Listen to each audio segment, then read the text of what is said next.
Subscription کے button کو دبائیے اور ساتھ بیل آئیکن پر کلک کیجیے تاکہ آپ کو تمام ویڈیو فوراً مل سکیں۔ اس ویڈیو پسند آنے کی صورت میں اسے لائک، کمنٹ اور شیئر کرنا مت بھولیں۔ جب رات آدھی گزر گئی تو وہ اٹھ کر بڑے ناگ دیوتا کے بھون میں آ گئے۔ یہاں ناگ داسیوں کے رقص کی تیاریاں شروع ہو چکی تھیں۔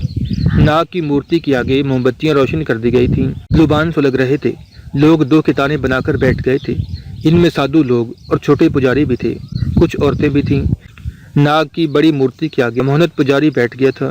ڈھولوں کو شہنائیاں بجانے والے بھی آ کر مورتی کے چبوترے کے پاس بیٹھ چکے تھے۔ اب صرف ناگ داسیوں کا انتظار تھا۔ کمانڈو شیر خان اور شاہد علی بھی ایک جگہ بیٹھ گئے۔ وہ ناگ سادھوؤں کے بھیس میں تھے اور سب انہیں ناگ سادھو یا ناگ سنیاسی ہی سمجھ رہے تھے۔ اتنے میں حال کمرے کا بڑا فانوس روشن ہو گیا۔ پجاری محنت نے ہاتھ میں گھنٹی لے کر اسے بجاتے ہوئے ناگ مورتی کی آرتی اتاری اور بلند آواز میں تامل زبان میں کہا، ناگ دیوتا کی ناگ داسیاں حاضر ہوں۔ اسی وقت ساز بجانے والوں نے ساز چھیڑ دیے، ڈھولک بجنے لگا، شہنائیاں بجنے لگیں۔ کمانڈو شیر خان اور شاہد علی نے دیکھا کہ سامنے والی دیوار کا پردہ ایک طرف ہٹا اور اندر سے 6-7 ناگ داسیاں رقص کے انداز میں دوڑتی ہوئی آئیں اور سب سے پہلے ناگ مورتی کے آگے آ کر ماتھا ٹیکا، پھر محنت پجاری کے پاؤں چھوئے اور رقص شروع کر دیا۔ کمانڈو شیر خان نے شاہد علی کے کان میں کہا، کیسے پتہ چلے گا کہ ان میں ارملہ نام کی ناگداسی کون ہے؟ مجاہد شاہد علی نے آہستہ سے کہا، پتہ چلانے کی کوشش کریں گے۔ ناگداسیوں نے سرخ اور سبز رنگ کی ریشمی ساڑیاں پہن رکھی تھیں اور ان کے پاؤں میں جھانجریں تھیں۔ وہ موسیقی کی تال پر چاروں طرف چکر لگا کر رقص کرتی تھیں۔ مجاہد شاہد علی نے بھی محسوس کیا کہ اس طرح سے تو اسے نہ تو ناگداسی کا کچھ پتہ چل سکے گا جس کی انہیں تلاش ہے اور جس کی خاطر وہ بیس بدل کر وہاں آئے ہوئے ہیں، لیکن ان کا مسئلہ بڑے پجاری نے اپنے آپ ہی حل کر دیا۔ کچھ دیر کے بعد بڑے پجاری نے ہاتھ بلند کیا اور اونچی آواز میں بولا، ناگداسی رانی ارملہ کو حاضر کیا جائے، دیوتا اس کے رقص سے پرسن ہوں گے۔ دونوں کمانڈو مجاہدوں کی نگاہیں سامنے والی دیوار کی طرف اٹھ گئیں۔ سب اسی طرف دیکھ رہے تھے۔ وہاں پردہ گرا دیا گیا تھا۔ ایک دم سے پردہ ہٹ گیا اور ایک ناگداسی رقص کرتی باہر نکلی۔ اس نے زرق برق لباس پہنا ہوا تھا، بڑی خوبصورت تھی۔ وہ واقعی رانی لگ رہی تھی۔ بالوں میں پھولوں کے گجرے تھے، کلائیوں پر بھی گجرے بندھے تھے، آنکھیں ہیرے موتیوں کی طرح چمک رہی تھیں۔ وہ درمیان میں آ کر ناچنے لگی۔ شاہد علی نے کمانڈو شیر خان کے کان میں سرگوشی کی، قدرت نے ہمارا کام آسان کر دیا ہے، یہی ناگداسی ارملہ ہے۔ ناگداسی ارملہ نے ناگ کی مورتی کے آگے اوندے منہ لیٹ کر ڈنڈوت کیا اور پھر اٹھی اور اس نے سانپ ڈانس شروع کر دیا۔ ایسا سانپ ڈانس دونوں مجاہدوں نے پہلے کبھی نہیں دیکھا تھا۔ رقص کرتے کرتے ایک بار وہ کمانڈو شیر خان اور شاہد علی کے قریب آئی تو انہوں نے اسے بڑے غور سے دیکھا۔ ناگداسی ارملہ کی عمر 20 برس سے زیادہ کی نہیں تھی۔ اس کی آنکھیں سیاہ تھیں اور ایک طرف رخسار پر سیاہ تل بھی تھا۔ حال کمرے کی روشنیوں میں یہ تل صاف نظر آ رہا تھا۔ ناگداسی اپنی سہیلیوں کے ساتھ رقص کر رہی تھی، پھر اس کی سہیلیاں ایک ایک کر کے اس سے الگ ہوتی گئیں۔ اب ناگداسی ارملہ اکیلی رہ گئی تھی۔ وہ اکیلی ہی سانپ ڈانس کر رہی تھی۔ اتنے میں ناگ دیوتا کی مورتی کے پیچھے سے گلابی رنگ کا ایک سانپ پھن اٹھائے پھنکارے مارتا رینگتا ہوا ناگداسی کے قریب آیا اور وہ بھی ناگداسی کے ساتھ رقص کرنے لگا۔ رقص کرتے کرتے ناگداسی نے سانپ کو اٹھا لیا اور اسے اپنے ہاتھ میں لے کر رقص کرنے لگی۔ کبھی وہ سانپ کو اپنے منہ کے قریب لاتی، کبھی اپنے گلے میں لپیٹتی، کبھی اسے ہوا میں اچھال کر دوبارہ پکڑ لیتی۔ یہ رقص ڈھولک اور گھنٹیوں کی آوازوں میں آدھے گھنٹے تک جاری رہا۔ اس کے بعد ناگداسی سانپ کو گلے میں لپیٹ کر رقص کرتی چلی گئی۔ رقص ختم ہو گیا۔ کمانڈو شیر خان اور مجاہد شاہد بھی دوسرے پجاریوں اور ناگ سادھوؤں کے ساتھ مندر سے باہر آ گئے۔ مندر سے نکل کر وہ سیدھے سمندر کی طرف چل پڑے جہاں ان کی خفیہ پناہگاہ تھی۔ اس وقت رات کے 2-2:30 بجے کا وقت تھا اور ہر طرف خاموشی تھی۔ جس چھوٹی سی سڑک پر وہ جا رہے تھے وہ دور تک سنسان پڑی تھی۔ دونوں کمانڈو باتیں بھی کر رہے تھے۔ شیر خان کہہ رہا تھا، ہمیں سب سے پہلے یہ معلوم کرنا ہوگا کہ ناگداسی ارملہ کہاں رہتی ہے، کہاں رات کو سوتی ہے، کیونکہ اسی جگہ ہمارا دشمن ڈاکٹر پلائی رات کو ناگداسی سے تنہائی میں ملاقات کرے گا اور اسی جگہ یعنی ناگداسی کے گھر کو اپنا ٹارگٹ بنا کر ہمیں منصوبہ بندی کرنی ہوگی۔ کمانڈو شاہد علی بولا، ہو سکتا ہے ناگداسی مندر میں ہی رہتی ہو۔ کمانڈو شیر خان نے کہا، اگر وہ ناگ مندر میں ہی رہتی ہے تو ہمیں اس کا بھی سراغ لگانا ہوگا۔ اس طرح باتیں کرتے وہ سمندر کے کنارے کی چٹانوں میں پہنچ گئے۔ چٹانوں میں سے گزرتے چلے گئے۔ اپنی خفیہ غار والی پناہگاہ میں آ کر انہوں نے موم بتی روشن کی تو دیکھا کہ فرش کی ایک جانب دری بچھی ہوئی تھی۔ یہ میلے رنگ کی پرانی دری تھی